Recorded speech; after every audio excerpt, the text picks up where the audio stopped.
તો આ સાથે સમાચાર સાબરકાંઠાથી પ્રાપ્ત થયા છે। સાબરકાંઠાથી સમાચાર સામે આવી રહ્યા છે। મહત્વપૂર્ણ સમાચાર જેમાં અન્ન અને નાગરિક પુરવઠા પ્રધાનનો બફાટ જોવા મળ્યો છે।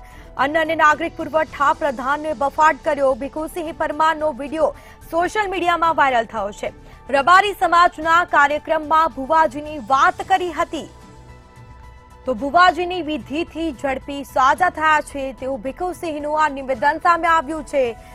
બ્રેન સ્ટ્રોકની સારવાર સમયે ભુવાજીની વિધિથી તેઓ સાજા થયા છે તેવું નિવેદન ભીખુસિંહનું સામે આવ્યું। દવા કરતા દુવા વધારે કામ આવી હોવાનું પ્રધાને જણાવ્યું છે।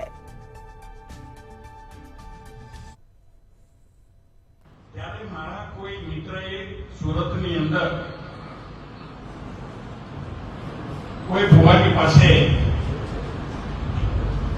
એની વિધિ કરાઈ, વિધિ ચાલુ કરી હતી, મતલબ જાપ થઈ।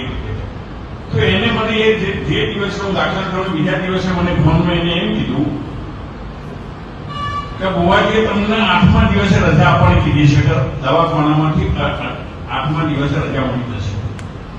તો ખરેખર હું બુધવારે દાખલ થયો અને બુધવારે મને રજા મળી ગઈ।